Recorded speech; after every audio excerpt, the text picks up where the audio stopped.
On today's Alex on Auto's Child Seat segment, we're taking a look at the recently refreshed 2015 Toyota Camry. This is a Graco Classic Ride 50 child seat, which is a forward or rearward facing convertible child seat suitable for children between 4 and 50 pounds. The reason I use this child seat in my child seat reviews is because it is a very average sized child seat. It's also one of the most popular child seats currently on the market.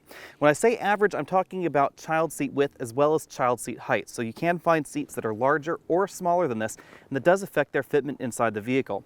So while this child seat does fit 3 across in most mid-size sedans, if you have a wider child seat, you may have a problem.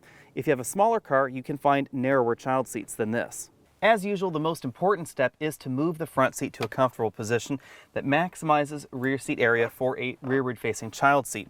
And by comfortable position, I mean feet flat on the floorboards, your knees about an inch away from the dashboard, which is a safe position, and try to sit as upright as is comfortable. I tend to like to sit in a relatively upright posture, so I could do this for a number of hours.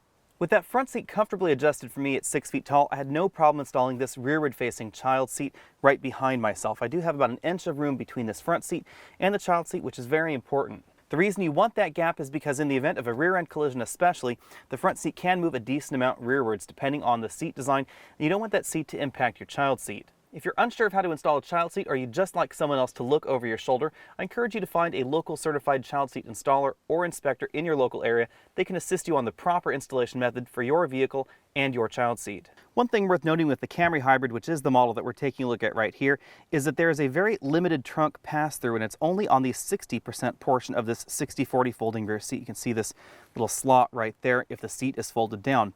That means that you can't put 2 child seats back here and have some item protruding from the trunk into the cabin. You can only have this one child seat over there, which does fit comfortably on that 40 portion, and then have this 60 portion folded for cargo pass-through. Hopping in the back next to these 2 child seats, you'll notice a few things about the Camry. Very much like the Accord and the Volkswagen Passat, this is a very wide bench seat across the back. It also has a very tall profile in terms of the overall vehicle profile, which means I have about 2 inches of headroom if I sit upright in this rear bench seat.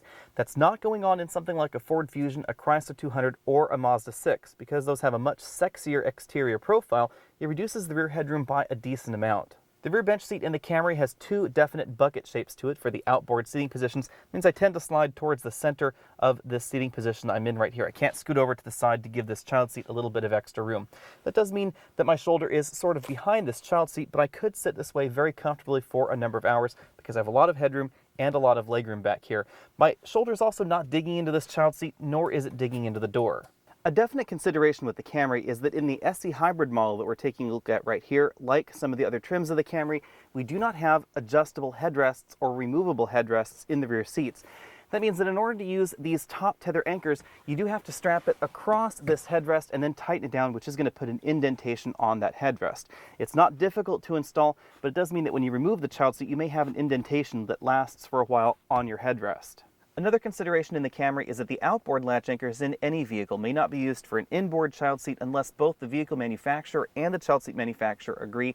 And according to this Toyota Camry manual, you cannot use the outboard seating position latch anchors for the center child seat. So even if you have one child seat in the car in the center, you're going to have to use the lap and shoulder belt for its proper installation. As far as clearance goes, in the 3 across child seat test, I do have about 3 inches or so. I can place a complete fist between this child seat and the door. That is ideal because, of course, we have curtain airbags, and you want these curtain airbags to deploy between the door and the child seat, not into the child seat. That is very important to keep in mind. I also have about 1.5 inches between the armrest in the vehicle and the child seat. With every redesign, the Camry has gotten larger and larger, and that's true for this generation of the Camry. Again, this is just a refreshed model, so it last grew when it was redesigned a number of years ago, but that means that we have a very large trunk even in this hybrid model. One key point is that this 24-inch roller bag right here can sit upright. You have to push it right there towards that back end of the trunk. It means you can't put some additional luggage right here in front of it, but you are able to close the trunk lid with the bag in that position. We don't have quite enough height to do that with a 26-inch roller bag that does stick up a little bit too high. Even though we're in the hybrid, we don't lose as much cargo space as we did in the first generation Camry Hybrid because the battery is right back there against the rear seat back, and it leaves us this very small cargo pass-through that we saw earlier. If we lift up the cargo load floor and latch it right into place there, we will find the styrofoam divider with the jack and the tire iron in it, and we do have a spare tire right there under that cargo floor.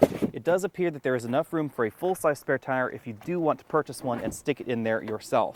Because of this tall trunk opening, it's no problem to insert child seats in that way.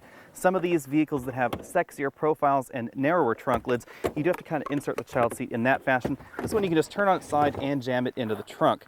One other consideration is that these trunk hinges do impact your cargo because they're not hidden hinges, so do keep that in mind while you're loading. Now have all 3 child seats very easily inserted in the back of the Camry. Let's see how these bags fit in here with those child seats. Hopefully I can fit both of them in.